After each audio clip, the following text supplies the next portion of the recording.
محمد سيد الكونين والثقلين والفريقين من عرب ومن عجم.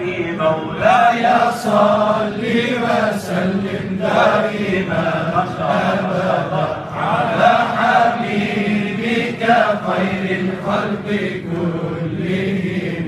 ثم الرضا عن أبي بكر وعن عمر وعن علي وعن عثمان بالكرم. مولاي صل وسلم